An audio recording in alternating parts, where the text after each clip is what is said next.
मैं आपको दो बहनों की कहानी सुनाना चाहती हूँ, आप सुनने की कृपा करें।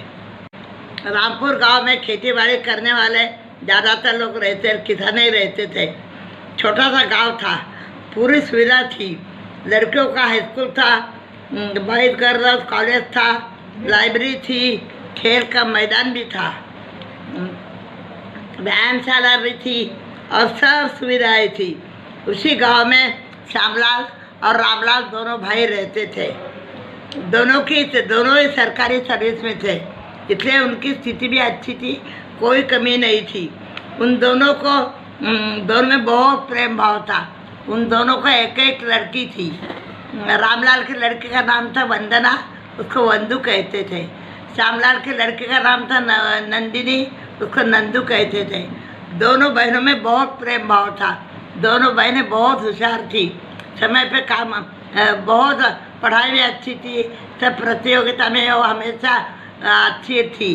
दोनों की बहुत जोड़ी थी, पढ़ाई में दोनों होशियार थी, खेलकूद में, रंगोली में, सब में होशियार थी। दोनों 10वीं क्लास में पढ़ती थी। परंतु वंदना और नंदू में एक फर्क था। वंदना समय पे अपना काम करती थी, वो समय का महत्व जानती थी, कभी झूठ नहीं बोलती थी, सत्य उसका ध्येय था। वो सबको छोटी मोटी मदद सबको करती थी। वंदना झूठ बोलती थी, खेल में इसका ज़्यादा ध्यान था, झूठ बोलती थी और कोई भी बहाना बना देती थी। कुछ भी गलती हो जाए तो कोई भी बहाना बना देती थी। समय का उसको महत्व नहीं था। कोई भी काम कहे, हाँ कर लेंगे, कल कर लेंगे, और झूठ बोल देती थी। और काम नहीं हुआ तो बहाना बना देती थी। वंदना सबके छोटे बड़े काम कर देती थी, सत्य उसका ध्येय था। मराठी में एक म्हण है, बोले तैसा चाले, बोले तैसा चाले, त्याची वंदावी पावले। त्याप्रमाणे वंदनाची सतत प्रशंसा होती थी।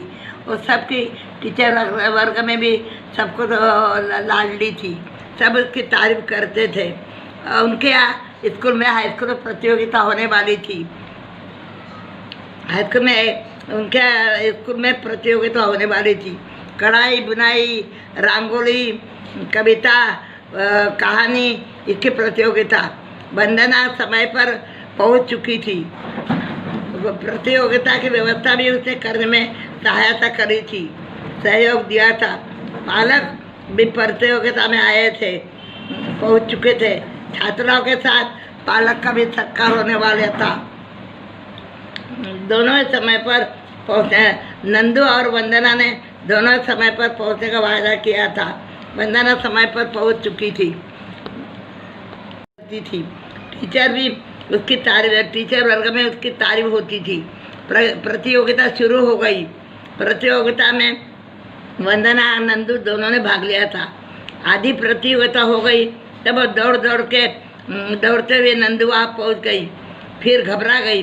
कुछ भी प्रतियोगिता उसने भाग लिया था। जल्दी में प्रतियोगिता में फर्स्ट आने का उसने प्रयत्न किया।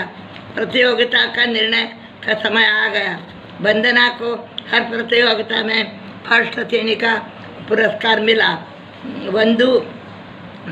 नंदू केवल 2 ही प्रतियोगिता में फर्स्ट आई, फर्स्ट नहीं सेकंड ही आई, तो सेकंड का पुरस्कार उसको मिल गया। वंदना के माता पिता की बहुत तारीफ हुई, उनका बहुत ज़्यादा सत्कार हुआ। नंदू में योग्यता थी, परंतु उनका माता पिता का जैसा सत्कार होना चाहिए वैसा नहीं हुआ था।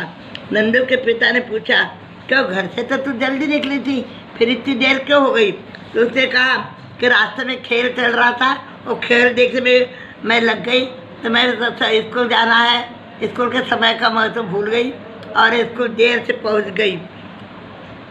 बाद में आना तब हो चुकी थी। उसके बाद उसको बहुत पश्चाताप हुआ। अब समय पर अब क्या फ़ायदा, समय निकल चुका था। झूठ बोलना, समय का महत्व न मानना, बहाना बनाना, ये दुर्गुण कितने महंगे पड़े नंदू को। ये देखकर उसने शिक्षा ले ली। वंदना को अपना गुरु बनाया और वंदना की तारीफ करी। और उसने भी सोचा कि अब मैं भी अच्छे समय पर वंदना जैसे ही समय पे काम करूँगी और झूठ नहीं बोलूँगी और सब में फर्स्ट आऊँगी। फिर नंदू भी जी उसने और सुधर गई। नंदू भी प्रतियोगिता में भाग फर्स्ट आने लगी। नंदू और वंदू ये दोनों को जोड़ी पूरे स्कूल में हाई स्कूल में प्रसिद्ध हो गई। सब उनकी तारीफ करने लगे, उनके माँ बाप का भी आदर करने लगे। इसीलिए बच्चों में एक भी दुर्गुण हो तो उसका सब गुणों पर बुरा असर होता है। इसलिए दुर्गुणों का त्याग करना चाहिए और अपना बच्चों हमेशा अच्छा बनने की कोशिश करना चाहिए। बच्चे यदि अच्छे बने तो माँ बाप को भी गर्व होता है, उनका भी आदर सत्कार होता है, ये ध्यान रखना चाहिए। धन्यवाद, आपने मेरी कहानी सुनी इसलिए आपको बहुत बहुत धन्यवाद।